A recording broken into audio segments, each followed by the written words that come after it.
একটি মৃত্যুদণ্ড কাগজে কলমে যা বাশার আল আসাদকে বিচারের মুখোমুখি করার আইনি পথ খুলে দেয়, বাস্তবে যার কার্যকারিতা প্রায় শূন্যের কোঠায়। মঙ্গলবার দামেস্কের 4th ক্রিমিনাল কোর্ট আসাদ, তার ভাই মাহের এবং সাবেক জ্যেষ্ঠ নিরাপত্তা কর্মকর্তা আতিফ নাজিবকে মানবতাবিরোধী অপরাধ এবং যুদ্ধাপরাধের দায়ে মৃত্যুদণ্ড দেয়। নাজিবই একমাত্র আসামি যাকে সশরীরে বিচার করা হয়। বিচারক ফখরুদ্দিন আল আরিয়ানের ভাষ্য মোতাবেক রাষ্ট্রীয় প্রতিষ্ঠান ব্যবহার করে যুদ্ধাপরাধ ঘটিয়েছেন আসাদ।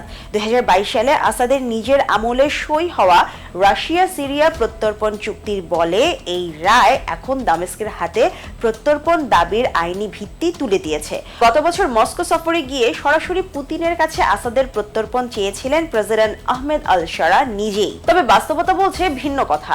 বিশ্লেষকদের অধিকাংশের মতে আসাদকে সিরিয়ার হাতে তুলে দেওয়ার সম্ভাবনা কার্যত শূন্যের কাছাকাছি। আসল হিসাব দুটো জায়গায়। এক, সুনামের ঝুঁকি। পতিত স্বৈরশাসকদের নিরাপদ আশ্রয় দেয়াই পুতিনের মিত্রদের কাছে রাশিয়ার সবচেয়ে বড় আকর্ষণ।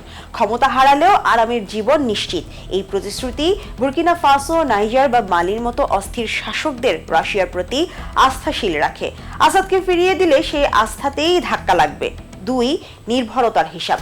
জাতিসংঘ নিরাপত্তা পরিষদের রাশিয়ার ভেটো ক্ষমতা, গম ও জ্বালানি রপ্তানিতে সিরিয়ার নির্ভরতা, উত্তরাধিকার সূত্রে পাওয়া সোভিয়েত রুশ অস্ত্রের রক্ষণাবেক্ষণে মস্কোর কারিগরি দক্ষতা, প্রায় $120 কোটি ঋণ এবং পুনর্গঠন প্রকল্পের চুক্তি, সব মিলিয়ে দামেস্কের সামনে মস্কোকে চাপে ফেলার সুযোগ খুবই সীমিত। উল্টো রায়ের ঠিক আগের দিন রোববার রাশিয়া সিরিয়া সই করেছে একটি সামরিক সহযোগিতার নতুন সমঝোতা স্মারক। তারতুস নৌঘাঁটি ও খোমেইমি বিমান ঘাঁটির বেসামরিক অংশ সিরিয়ার হাতে ছেড়ে দেয়া হলেও ঘাঁটি দুটিকে যৌথ প্রশিক্ষণ কেন্দ্রে রূপান্তরের চুক্তি হয়েছে। আটলান্টিক কাউন্সিলের বিশ্লেষক রাসলান ট্রাদের ব্যাখ্যা, রাজনীতিতে কেউ চিরস্থায়ী শত্রু নয়, স্থায়ী থাকে কেবল স্বার্থ।